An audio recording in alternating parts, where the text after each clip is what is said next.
You're listening to episode number 31st. 31? 31st. You're listening to this episode, so you know that it's number 31. Hola, people. I am Carlos Cordero, host and creator of the Happy Choir podcast, helping you connect with others through choral music. I'm telling you, with all of this thing of COVID-19, my brain is between fried and rested, and I don't know. But I promise you that this episode is really awesome, because in today's episode we have Kristina Nakagawa, artistic director of Resounding Achord. Kristina and I have been working in a performance of Ayúdame, my piece for choir and percussion, and from the moment we started talking, I knew she was perfect for the podcast. I knew I must have her here. Not only her ideas as artistic director, but also her passion for choral music arts is amazing, and I could tell that from even a phone call. That was amazing.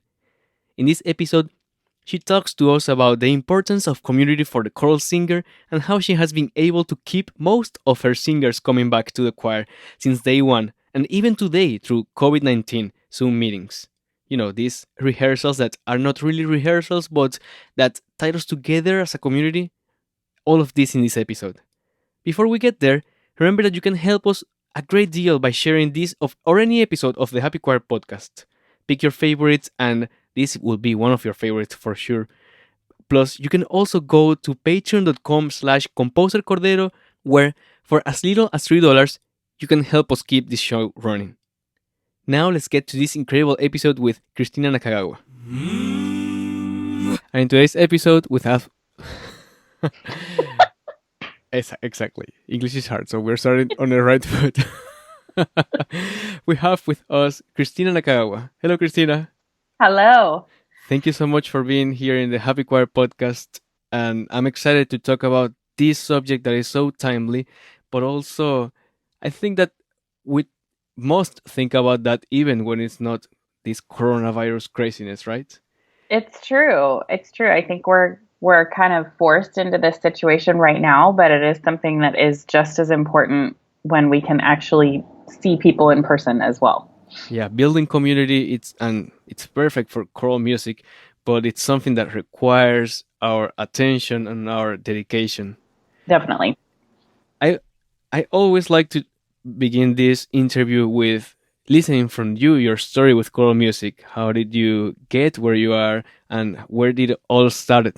Can you tell us a little bit more about that? Sure. I'll try to keep it brief. It's been most of my life. I started playing the piano at a young age, and then started singing in church. My dad will tell you that I was resolving cadences by humming when I was 6 months old in church. So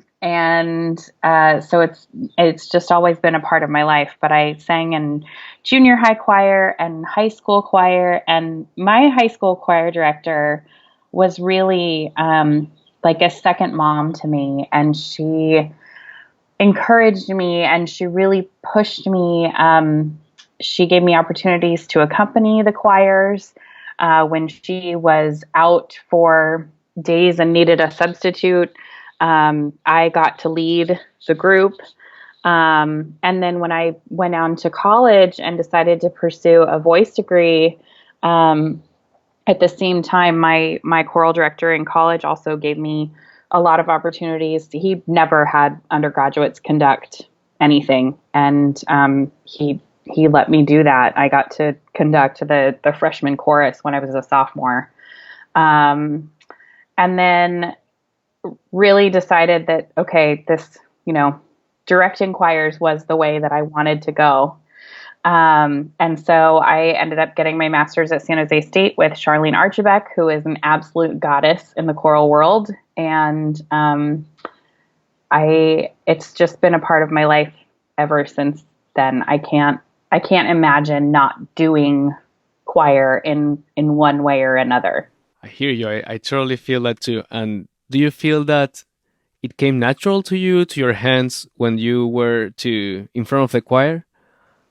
I think in some ways, mostly because I had such wonderful teachers. I had such great examples of what gesture looked like and what what it did and everything. And now, I mean, there's a certain amount of it that's just second nature.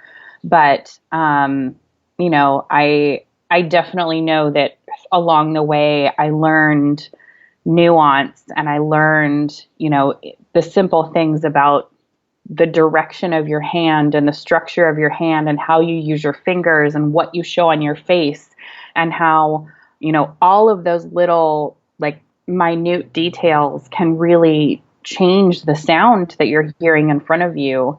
And it's fun to be able to play with that. And I don't feel like I ever do anything the same way again. Like it's always a little bit different just because I'm human, Yeah.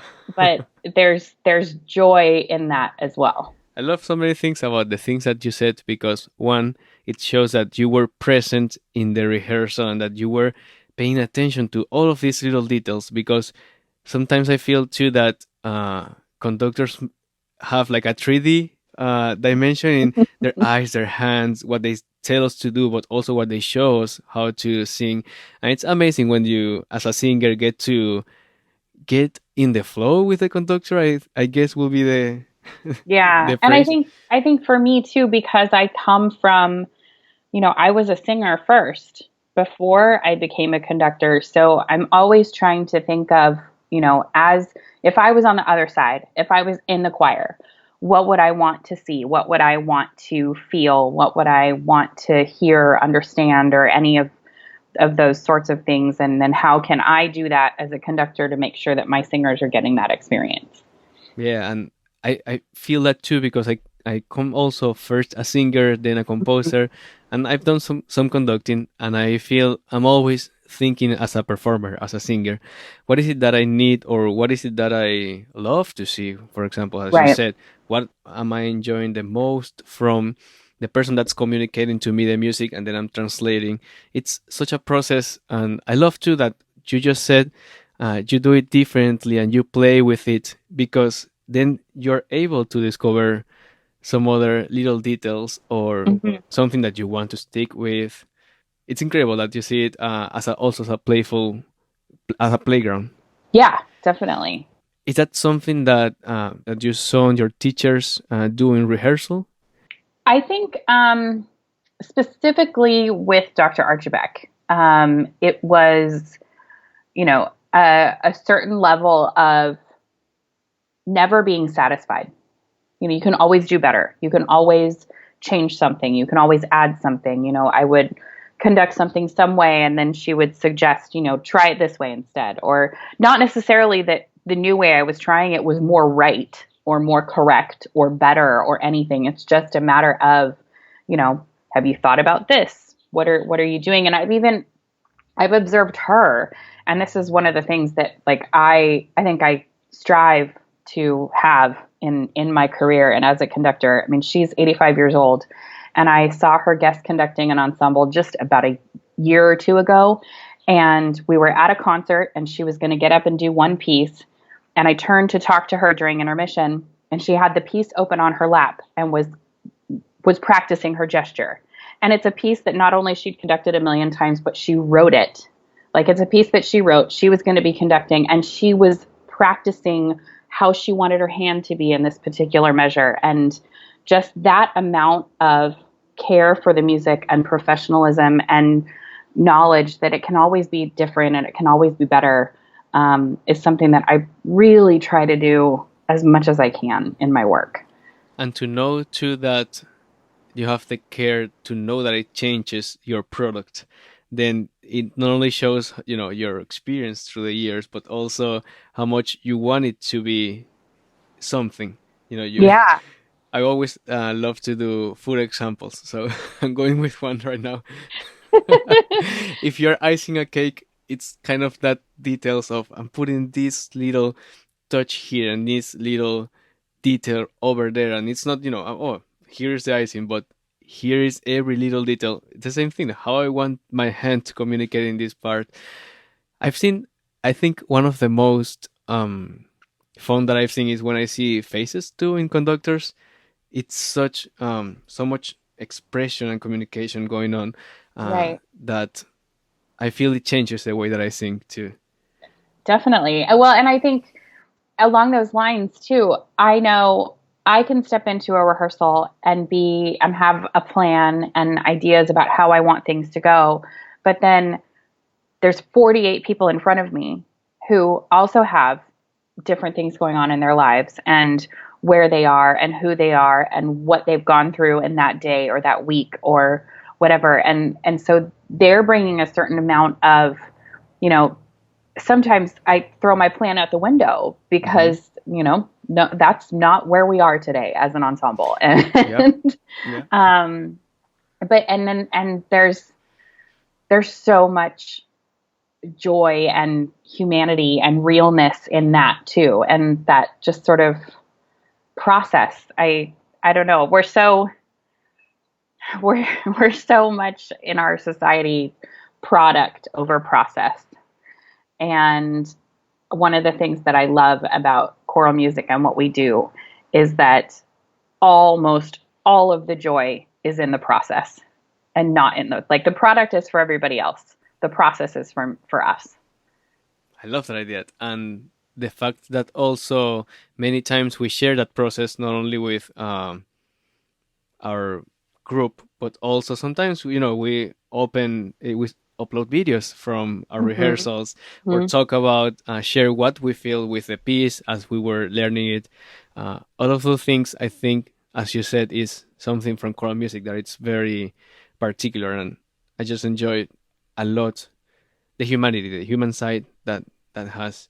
And I'm always say that I love the music and I enjoy so much choral music, but also something that I love about is the connection, connecting with Mm-hmm. others through choral music. As I say here, it's one of the most beautiful things, and I love how you stay open to the rehearsal and what it brings, because it could be easy to say, and especially, for example, for me, when I had my first rehearsal as a conductor, I was okay, I have my plan and nothing can go out of this because I was so nervous. I'm gonna do A and then we're going to B, and that's Right. exactly how it has to happen. But it's beautiful to know that you have the permission, you feel the permission to be flexible with what you Mm-hmm. plan, and then welcome the singers to your rehearsal, basically. Yeah, that's definitely something that has come with experience as well. Like that ability to be flexible and take a breath and okay, this is where we're going today.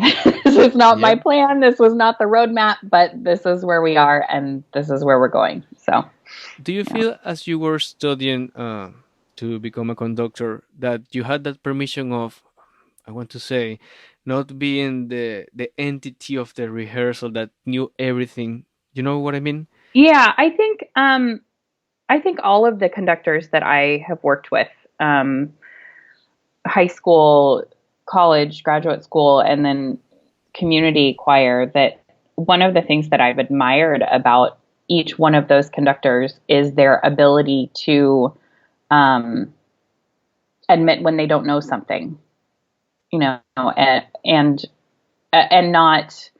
not try and pretend, that they do. And I try to do that a lot with my ensembles.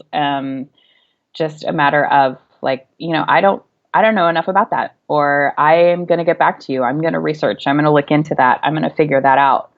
And having that, I guess, humility to be able to say like, nope, I am not the expert on that. I know, like solfege and syllables and all of the hand Mm-hmm. signs and all of that kind of stuff was not something that I was really taught growing up. It's so huge in schools today, which I think is amazing. It's such an incredible tool, and I want to learn more about it, and I'm learning more as I go. But I was in a situation last year. I was working as a sabbatical replacement at San Jose State, and they read a Bach chorale completely on solfege syllables every single day as part of the warm up. And I told the students on multiple occasions when we were starting the semester, like, guys, I'm going to mess this up. Like, I'm going to sing the wrong syllables. I'm going to say the wrong things. I'm going to get mixed up. I'm going to probably mix you up, but I'm learning this too. And I see the value of this tool and I want to do this together and I want to go with it. And kind of just creating that openness of, I can make mistakes too, and I can not know things, and that doesn't diminish my, I guess, authority, for lack of a better word, within the rehearsal. That it's okay to be a leader and not know everything. And something that I love to hearing you say that is that then we learn, or we have the example that you also have to learn, because we know that when we go to a rehearsal, we have to be open to learn new things, to find new ways to express something, or to sing, or to be in another state of mind that help us to convey a message. So knowing that, or in the classroom even, many people will think, why am I doing this? But also knowing that you are learning with us, first of all, makes you so human and so approachable. We are in this together, which is awesome. And then knowing that it's valuable what you're learning, it's a teamwork that I feel enhances the experience. Yeah. I too, in Venezuela, we don't use much of these syllables. We do solfege, but when I came here and I needed to pick it up, I was like, oh, it was beautiful, and I'm still struggling with count singing. I Uh, thought I knew how to count until count singing. I don't know anymore if two comes after one, or I don't know. sure, sure. I have to take a quick second to send a big hello to Steve. The Coral World is such a tiny, tiny place, and it's amazing that I know your dad, and that we've sung together, and that here in Austin, Chorus Austin, we've have amazing, amazing experiences, and I'm so glad that we then find these connections, and we realize, oh, we know everybody in the Coral World. It is. It's a wonderful. It's a wonderful sort of small but very large community at the same time. And I guess, I mean, that sort of going back to the growing up part too, is like, the fact that my dad sang and my mom sang, and my dad did barbershop, and then he and my mom sang in a community choir together when I was in high school. And just, I mean, that was really formative for me too, having that be just a part of my family and what we did. And I also love that you started as a singer, as you said, so your path has evolved through time, and it has given you tools to then attack. I say, but approach. I think we say in Venezuela, attack, approach these different scenarios from different perspectives. Mm-hmm. Do you feel that you knew exactly where you were going, or you stayed open, and then as you had these opportunities to conduct, then you realize, okay, I'm there.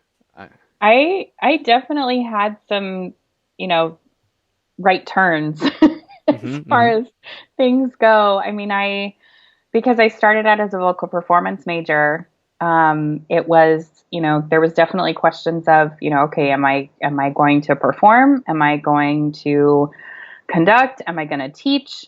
I studied a lot of musical theater as well, and did a program where I got to go to New York for a month and did auditions and danced and sang and acted, and learned quickly through that experience that New York was just way too fast for me as a person. I still love being on stage. I still love singing that kind of music, and I've kind of translated that into doing some cabaret stuff instead of mm-hmm. the traditional full shows.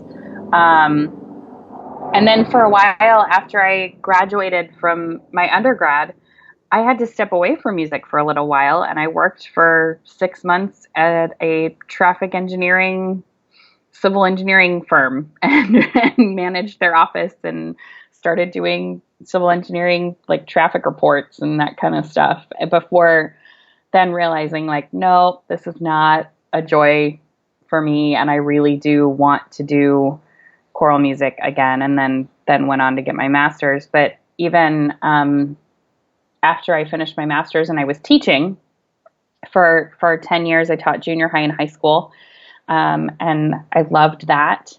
And I was also singing in a community choir. And then when my husband and I were ready to start a family, a lot of things changed, and I wasn't teaching in the classroom anymore. And the schedule for the choir that he and I met in singing got to be too much with the impending family.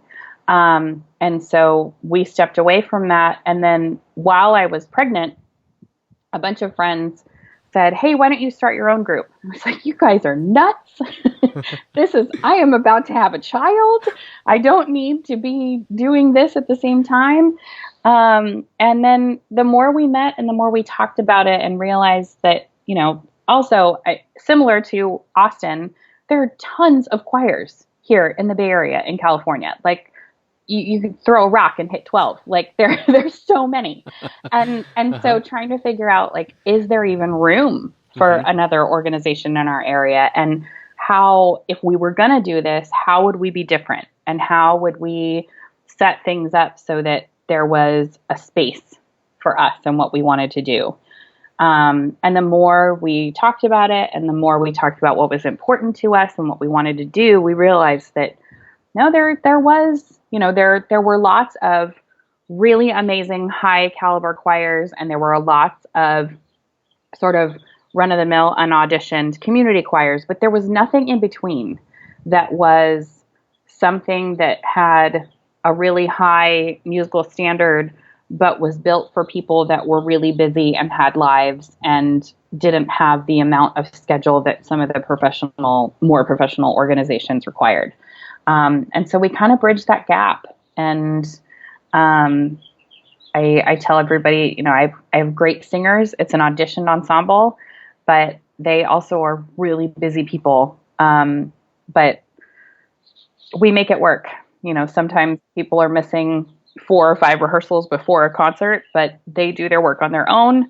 And I lead with a lot of faith and just know that by the time we get to dress rehearsal, it will all magically come together. So. Hey people, I want to take a quick second to tell you how your support makes a difference.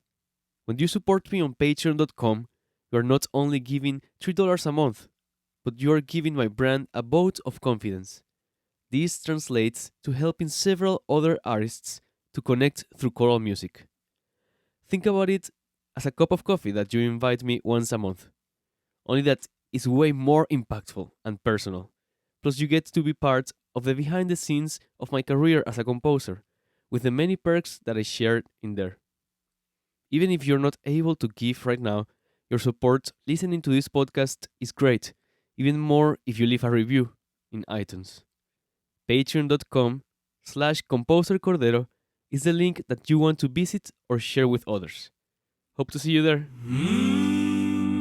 And I also love that you ask yourself the why. Why should we exist? Why should we do this? And that, even if we don't have the answer right away, at least we're thinking about it. At least we're seeking that answer. That I feel it's so important because that give us our goal or our north. Yeah, it gave us the purpose of The purpose. That's the word. What are we doing and who are we and why do we want to be here? And it was, we wanted to have an outlet for singing. We wanted to have a musical place to live. We wanted a community. We wanted to focus on service for others. It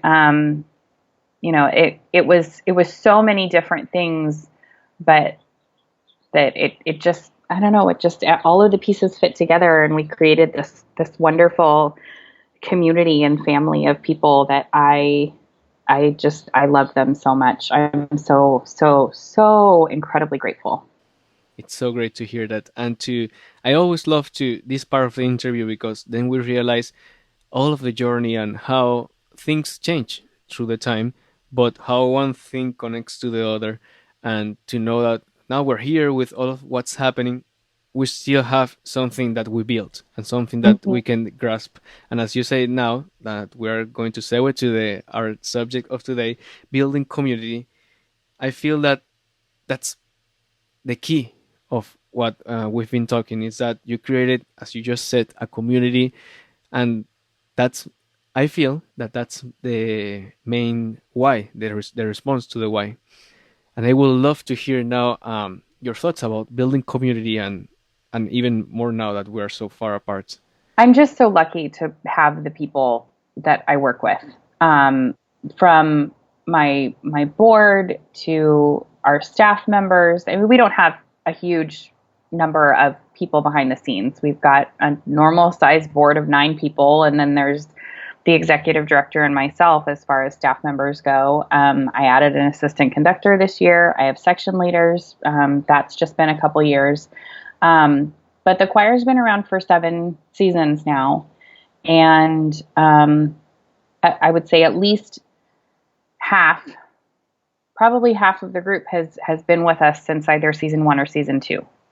Um, and I think, you know, the ownership and the feeling of belonging that we have been able to create is really, really special, within the people in the group. Um, and I think a lot of the ways that we build community, and even now with the distance that we have, and the sort of, California and our area specifically, the county where I live is really sort of started out with the highest number of cases of the virus of any county in the state. And there's a lot of international travel and business and all of those sorts of things. So we kind of had the first, I guess, outbreak. So we haven't been able to be in person with one another since the first week of March, I think. It's been a really long time. But one of the things that we do, and we do this even when we're in person, is we ask a lot of questions. Asking people, what do you need? What do you I want? love that. What can help you?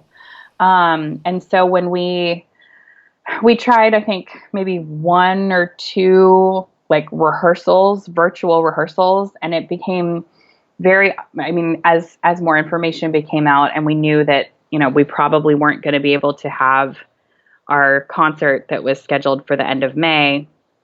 But we did a couple rehearsals, and then after that I sent out a survey and I said, here, tell me 5 topics that you would like to talk about.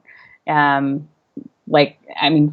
knitting and gardening to like cooking, wine tasting, learning more about sight reading, learning Takadimi, which is this crazy, awesome Oh my counting god. system, um, and playing games and doing trivia, and just like, and I had people say, of these 3 things, like, I want dedicated music time, I want a mixture of community and music time, or I just need community right now.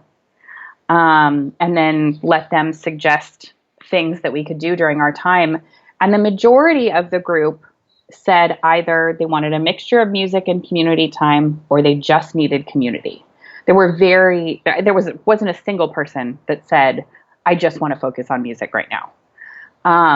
And so we went from there and met the need. And so I did a workshop on sight reading techniques for people who felt like they needed to add to that skill.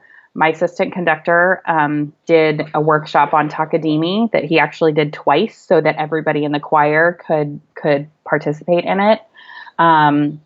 I did pub style trivia last week. We got a session where we got to have you come, Carlos, I loved and it. talk to us about your piece, which was so incredible for everyone. And so the number one thing in this time, especially of this distance, is that we've just been flexible, and the ability to take a step back and know. I mean, I feel like I say this all the time. None of what I do is brain surgery. no one is going to perish Yeah. or it's not a life or death situation. That, any decision that I make is not going to cause, harm or whatever.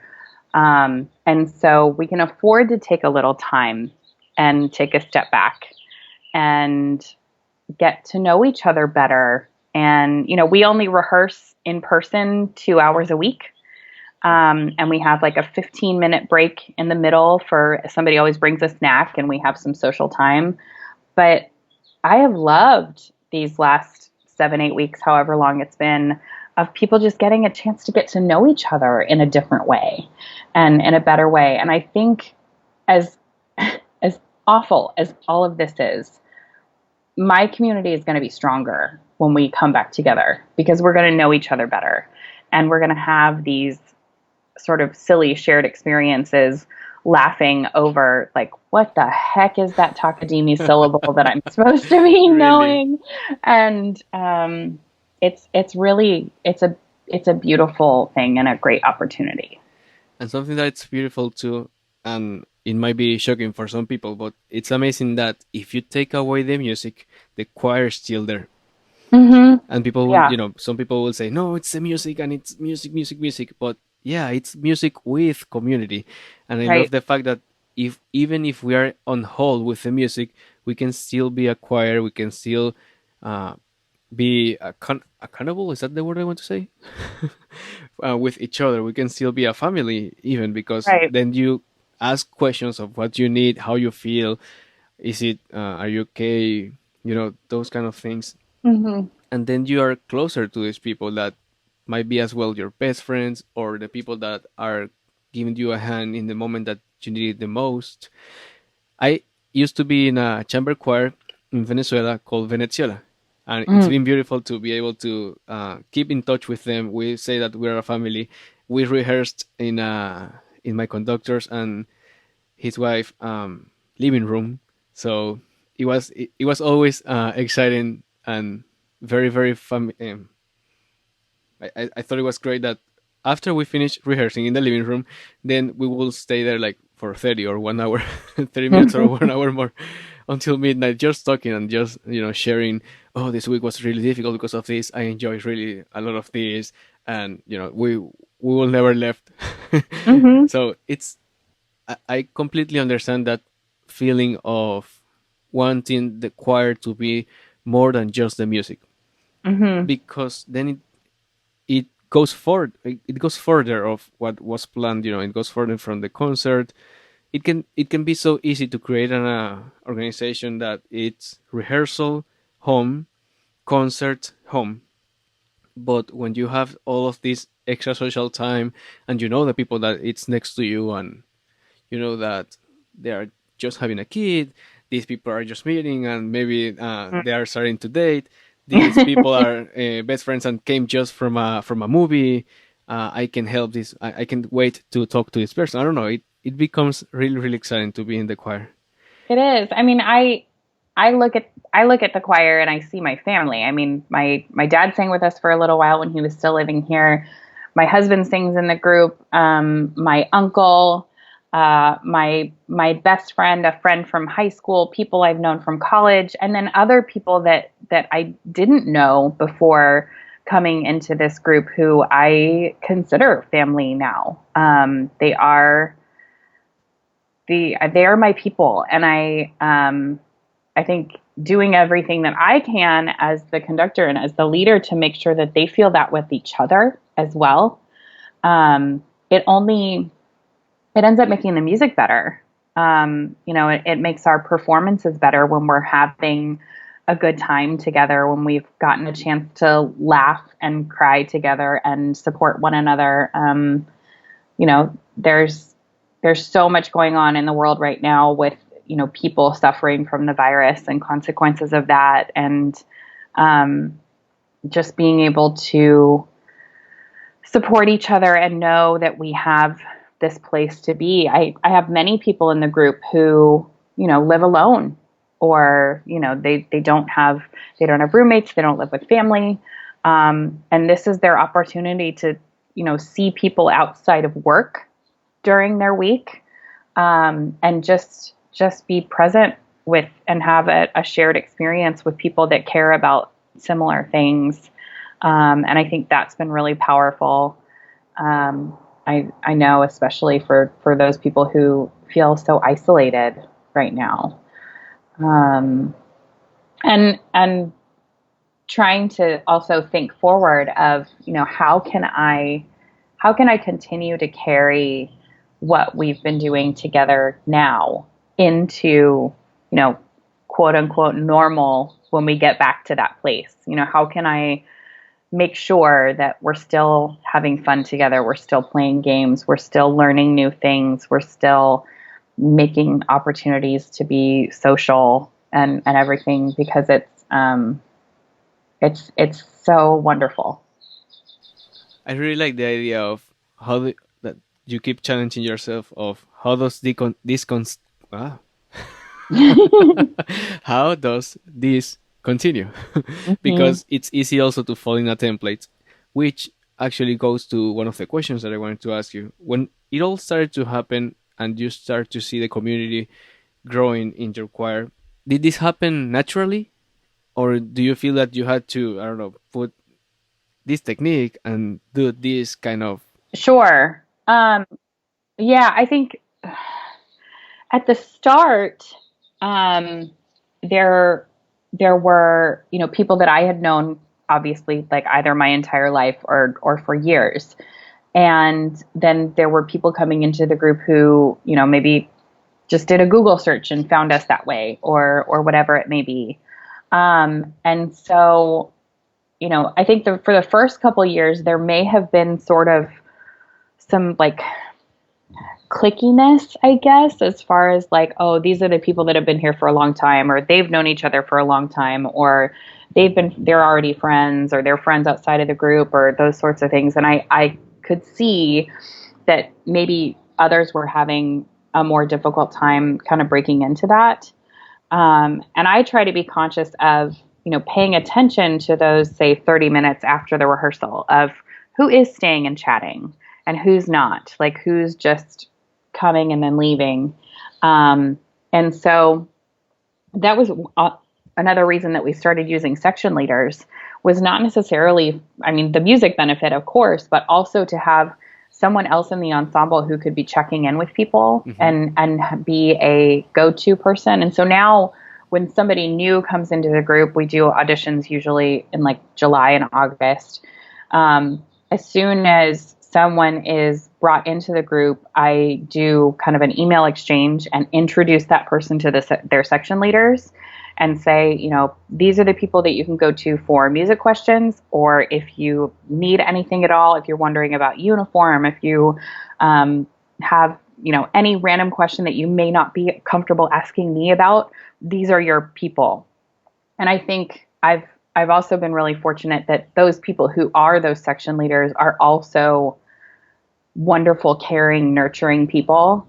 And they have really helped to like check in with folks who, may need it. And then I also try and make a point of, a couple weeks, couple months into the season, sending all of those new folks an email just to say like, hey, I love your contribution to this ensemble. I am so grateful for your time.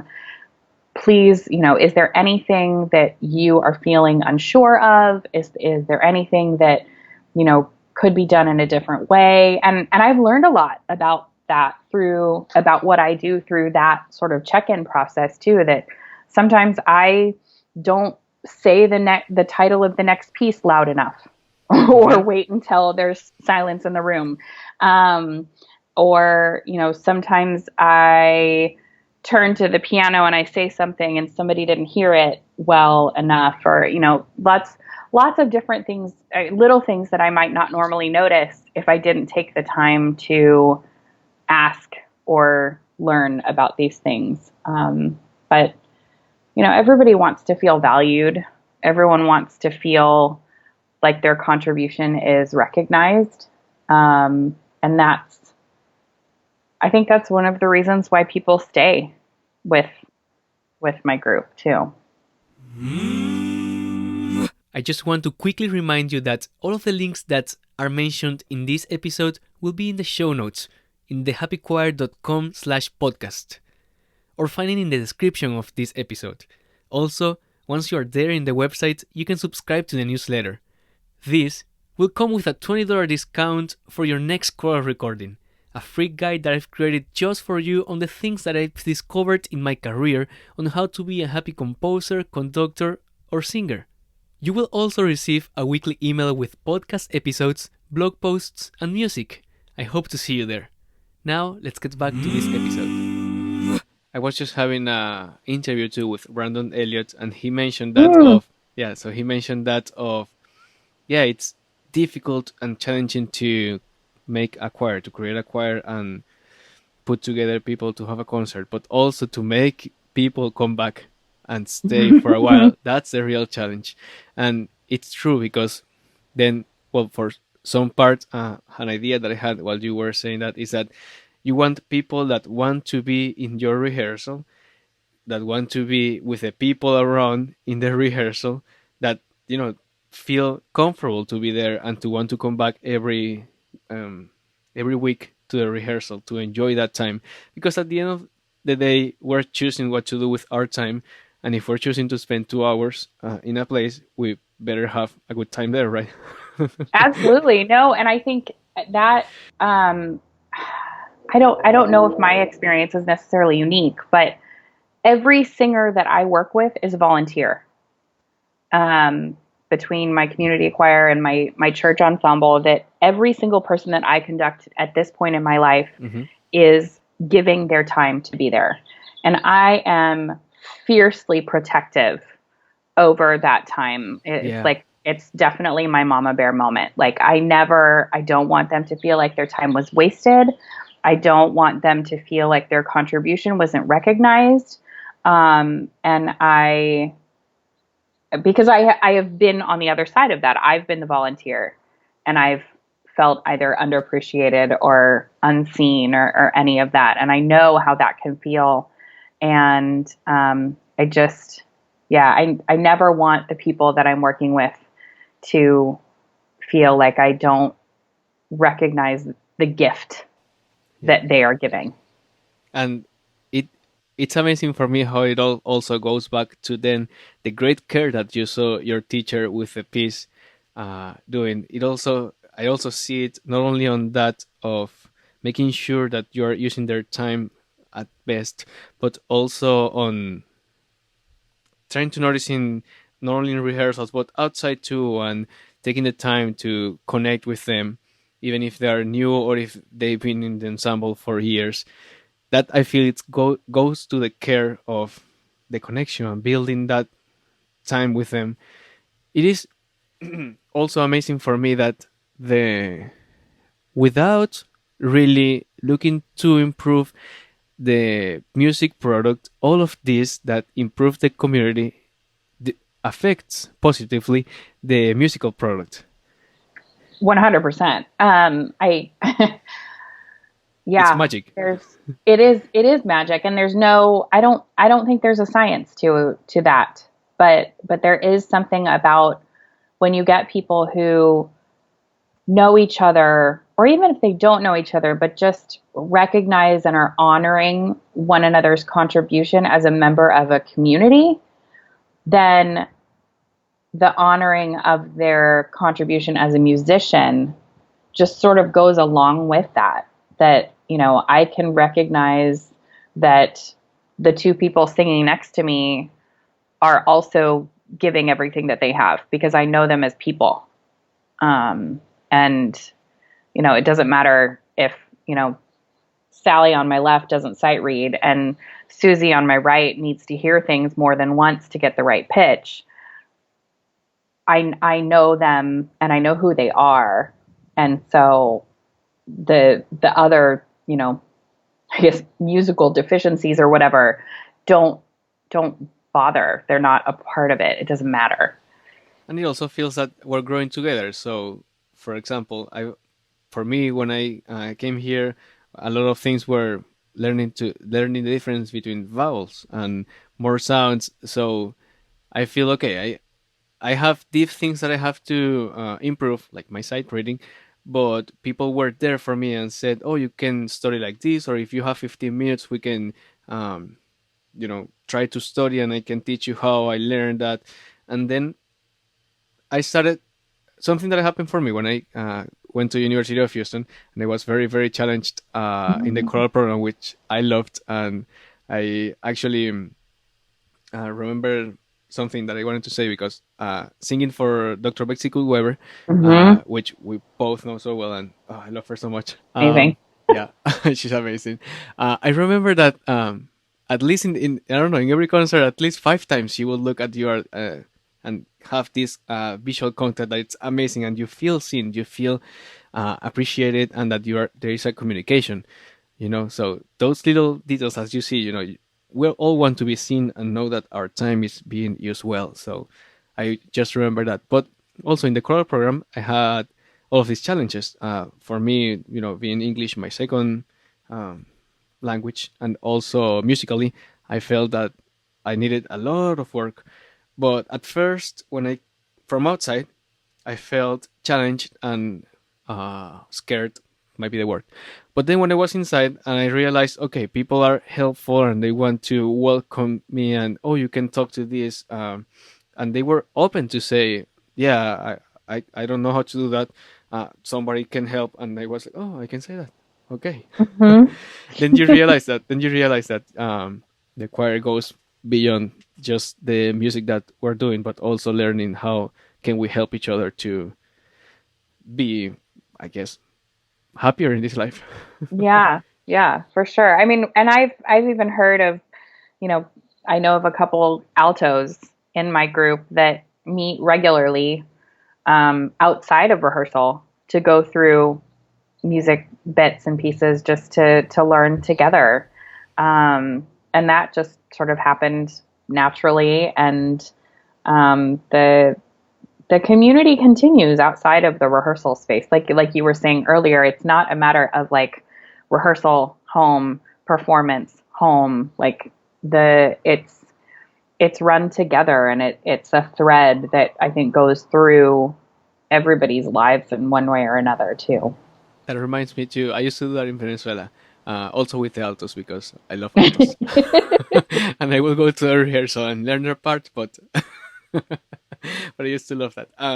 But also reminds me that in chorus hosting, Bert, he's also the tenor section leader, and he does besides these music rehearsals, also tenor happy hour, which I thought it was amazing. Fun, fun. Yeah, our sopranos have done a couple things, and some of the other sections have done little things together where they're board game nights, Hmm. or even just inviting each other to do just silly things together. And we've tried as well to, we know of, say, Conspirare is going to be at Stanford and at this date, and let's all get tickets and have dinner together beforehand, or whatever it may be, or I'm going to be at this place this week. Anybody wants to join me? I mean, so many of my singers also sing in other ensembles, Hmm. and so we're constantly promoting each other's concerts and figuring out how can let's all carpool, let's get together. So it really is, it's such a family atmosphere, and it's just really important, that connection that everybody has. So to just almost finish this, I think that's English. Just almost Hmm. finish this Hmm. interview. What will be your advice for somebody who's starting to think of building the community in their chorus? I think it is as simple as asking people what they want. I mean, I think that has been the most valuable thing for me as a leader, is not assuming that I know what people need or that I know what people want, and recognizing that I don't have all the answers, and being prepared to potentially shift what I Hmm. think the answers are based on what people need or want. And still feeling secure in my ability as a conductor and a musician when, maybe what people are looking for is not exactly what I was prepared to give. But that has been the number one thing. And that even goes into the outside community and how we've worked with other organizations in our area, asking music teachers, asking service organizations, what do you need? How can we help? What are you looking for? As opposed to just saying like, oh, we're going to do this benefit concert for this organization. And, isn't that so nice and isn't that great? But, it's a difference of, instead talking to the organization ahead of time and saying, what is lacking in your service right now? What are you missing? What can we provide? How can we help you? And that is one of the best ways, I think, to get people working together is just finding out what's the thing? What is the thing that people need? And then trying to provide that. Yeah, I guess it's not that easy as to say, be happy, sing well. Right. Be happy, sing pretty. No. Just be happy and sing pretty. Yeah. That's awesome. And I feel that I also want to ask, because I know that building community can be so challenging sometimes. I mean, it always happens differently, but how much patience do you feel that the organization has to have to bear through this process of building community? I think it takes it's like a 50-50 balance of knowing who you are and being secure in that. And then the other half is being willing to let go of some of that at the same time. That, that there is, I am absolutely confident in my ability as a conductor and a musician, but being able to say that I don't have all the answers, or being challenged by, I thought this piece meant this thing, and then somebody in my choir brings up a different meaning or something that more people resonate with than what I thought. Being able to shift in that way. When you get stuck inside the box of, ego and framework, without, there's very little room for growth. And that growth comes out of like, throw the box away, make a new box, make something different. And that's beautiful at the same time. That's awesome. And I cannot think of a more perfect ending of this episode, because that's such a beautiful thought. And I mean, yay for building community, because that helps the choir to exist for longer. It's not just a pop-up choir that it's different each time because people want to stay there, because people want to give more and evolve with the organization. And that's such a beautiful way of making music. Can you tell us where to find you online? Sure. So our website is Resounding Achord. That's ACHORD.org. And we also, you can check our YouTube channel out to see videos of recent concerts and that kind of stuff. We would love for you to come and visit us. Thank you so much, Kristina, for taking this time and for sharing with us this awesome process of how you built such a wonderful organization. And I can't wait for the time that we're all back together in the same room. But please. Also, but also know that to know that this time is so precious. It's such a great shift for all of us during this time. So thank you so much for that. Thank you. It's an honor. You've been listening to the Happy Choir podcast. For more information and show notes, visit thehappychoir.com.